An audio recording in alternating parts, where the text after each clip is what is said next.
Le Canada, longtemps perçu comme un paradis progressiste, vit aujourd'hui une descente aux enfers. En une décennie, il est passé de modèle de vie rêvé à un cauchemar quotidien. Pourquoi ? Parce que de nombreux Canadiens se disent écrasés par un système qui les dépasse. Et ça, ce n'est que le début. Les analystes parlent d'une bombe à retardement dans le secteur du logement. Vous voyez ces panneaux qui disent « En cas d'urgence, brisez la vitre ». Eh bien, il est temps de briser la vitre, car le Canada va mal. La gentillesse et la générosité d'autrefois semblent s'être transformées en naïveté et faiblesse. En une décennie, presque tous les aspects de la vie sont devenus inaccessibles. Le coût de la vie explose, les emplois qui paraissaient garantis deviennent de plus en plus précaires, et ce que les gens ramènent à la maison à la fin du mois suffit à peine à boucler leur fin de mois. Vous vous dites peut-être que cette histoire ressemble à celle qu'on entend partout dans le monde, notamment aux États-Unis. Mais ce qui se passe au Canada est bien différent. Regardez ce graphique. Il compare l'évolution des revenus à celle du coût du logement aux États-Unis. Même si les prix de l'immobilier ont parfois flambé, la croissance des salaires a généralement suivi. Mais au Canada, depuis les années 2000, les salaires se sont à la traîne, tandis que les prix des logements explosent. Voici le résultat. De nombreux Canadiens ne peuvent tout simplement plus se permettre d'acheter une maison. Les taux de propriété sont en chute libre depuis environ 2011. Et cette crise touche particulièrement les millennials, aujourd'hui âgés de 30 à 40 ans. Leur taux de propriété a chuté de plus de 10%. Incapables d'acheter, beaucoup se tournent vers la location. Mais là encore, c'est la catastrophe. À Toronto ou Vancouver, les loyers moyens dépassent 3 000 $ pour un simple appartement. Résultat, certains vivent dans leur voiture ou partagent une chambre à plusieurs. Le taux de vacances locatives est à 1,5%, un record historique. Et pour les travailleurs précaires, payer un simple loyer devient un combat quotidien. Prenons la Colombie-Britannique, où la situation est seule à pire. Pour pouvoir louer un appartement moyen, il faut gagner presque 2 fois le salaire minimum. Cela force de nombreux travailleurs précaires à multiplier les heures, parfois jusqu'à l'épuisement, juste pour payer le loyer. Résultat, ils n'ont plus les moyens de couvrir leurs dépenses essentielles. Et c'est précisément l'une des nombreuses raisons pour lesquelles vivre au Canada semble devenir chaque année de plus en plus insoutenable. Vous vous dites peut-être que tout cela ne colle pas. Après tout, si l'on regarde l'économie canadienne, elle semble avoir bien grandi ces dernières années. Mais ce n'est qu'une illusion. Depuis 2020, plus d'1,2 million de personnes ont immigré au Canada. Et même si à première vue, cela donne l'impression d'une croissance économique, sur une base par habitant, l'économie n'a pratiquement pas progressé depuis 2018. Malheureusement, la crise du logement n'est que la partie émergée de l'iceberg. Avec l'augmentation rapide de la population, la taille du gouvernement a explosé. Rien qu'en Colombie-Britannique, entre 2020 et 2023, le gouvernement provincial a augmenté de 23%, tandis que les dépenses du gouvernement fédéral ont augmenté près de 2 milliards de dollars depuis 2015. Comment finance-t-il tout cela ?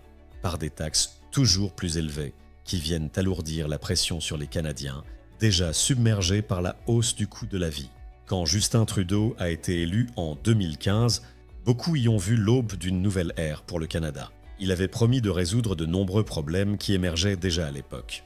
Mais 9 ans plus tard, ces problèmes semblent s'être enracinés, rendant la vie au Canada toujours plus difficile, année après année. Alors, comment en est-on arrivé là ? Et surtout, y a-t-il une chance de voir les choses s'améliorer ?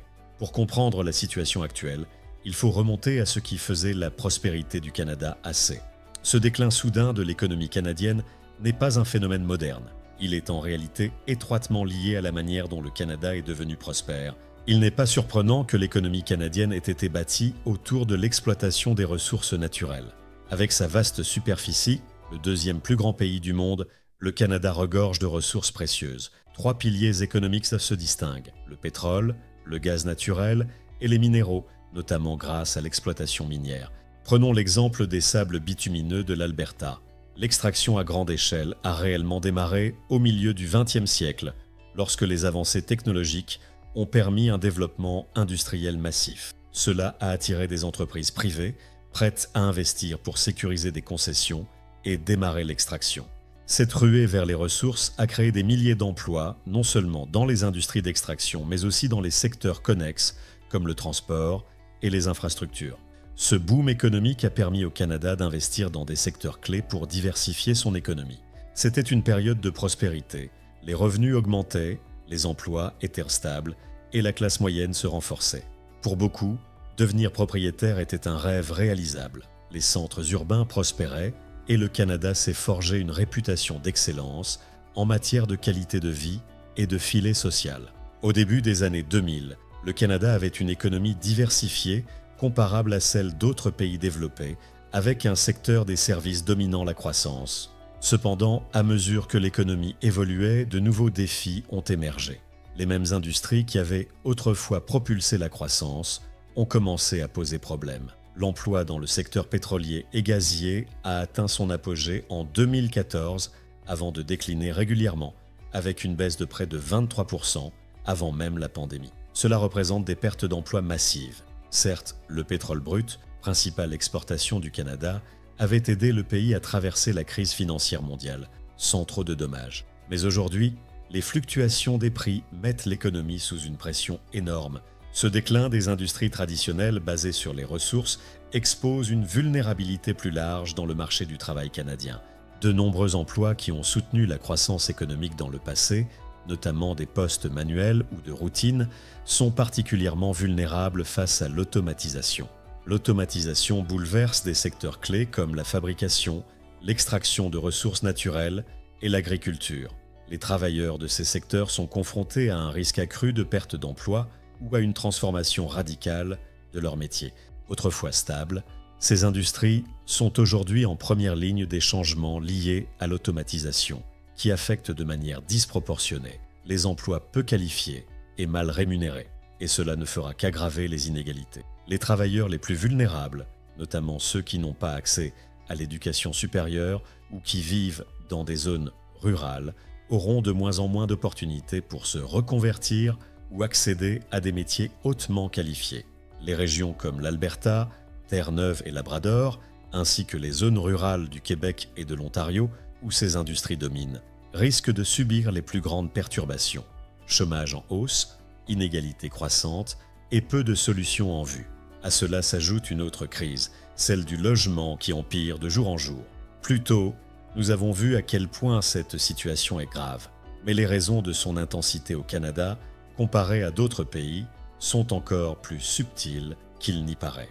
Un facteur clé derrière cette crise est la géographie unique du Canada. Bien que le pays soit immense, 80% des Canadiens vivent à moins de 160 km de la frontière américaine, avec la moitié de la population concentrée dans cette étroite bande au sud. L'Ontario, par exemple, représente à elle seule environ 38% du PIB canadien et constitue le centre névralgique de l'activité économique du pays.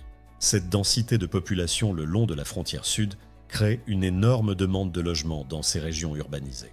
Et avec la concentration des industries comme l'immobilier, l'exploitation minière et la fabrication dans ces provinces, les opportunités d'emploi et la richesse se concentrent également dans ces zones spécifiques. Cela fait grimper les prix de l'immobilier, tandis que d'immenses zones du pays restent sous-financées et délaissées.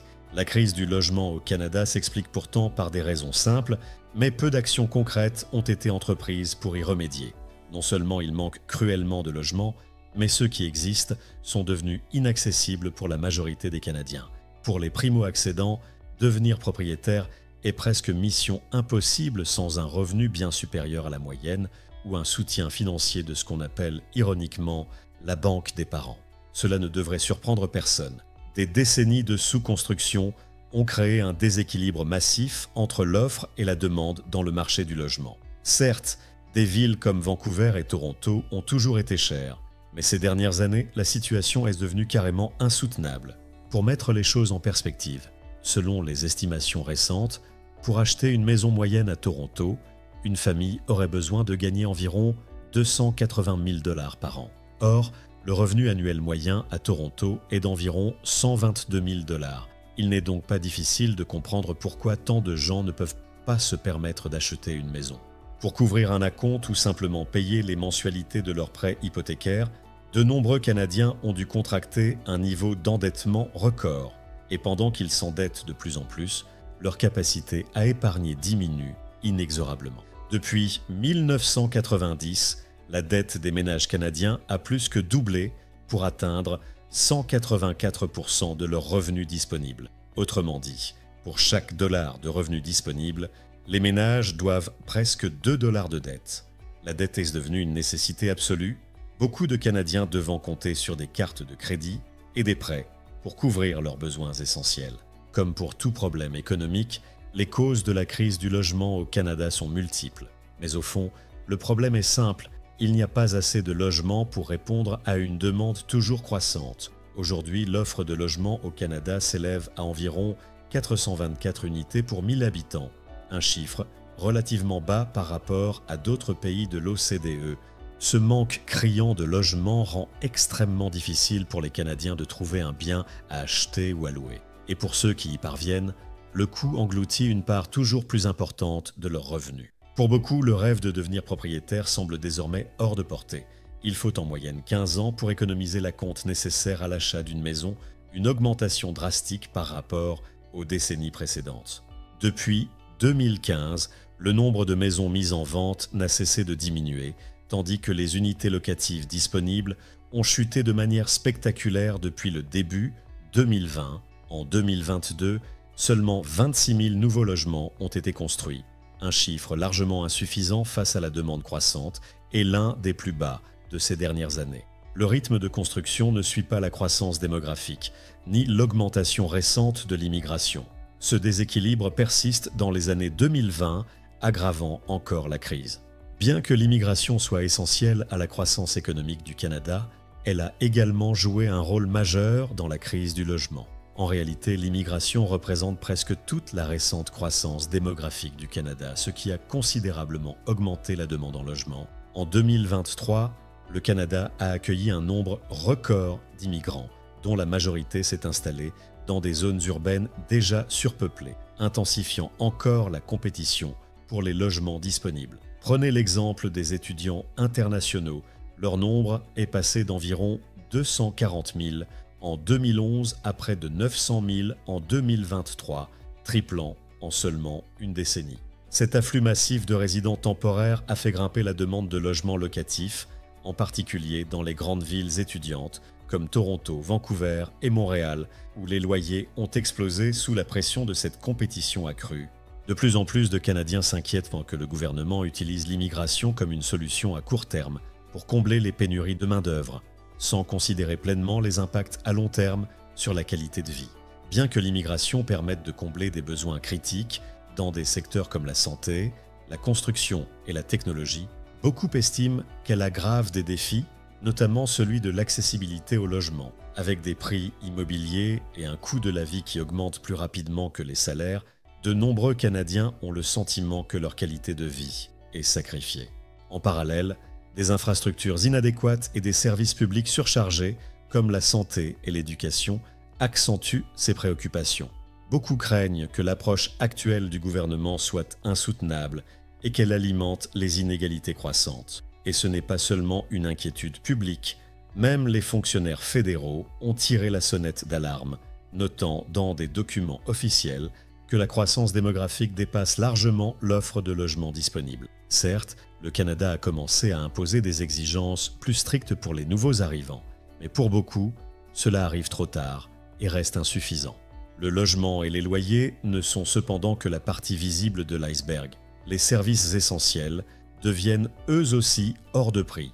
Les Canadiens paient parmi les frais les plus élevés au monde pour des services comme les télécommunications, avec des coûts jusqu'à 7 fois supérieurs à ceux de l'Australie, ou encore des frais bancaires qui comptent parmi les plus chers des pays développés. Ce phénomène s'explique en grande partie par un manque de concurrence. Quelques grandes entreprises contrôlent entièrement certains secteurs, ce qui permet de maintenir des prix artificiellement élevés pour l'ensemble de la population. Il n'est donc pas surprenant que 66% des Canadiens se sentent aujourd'hui piégés financièrement, repoussant des projets de vie majeurs comme acheter une maison, fonder une famille ou même envisager une retraite confortable.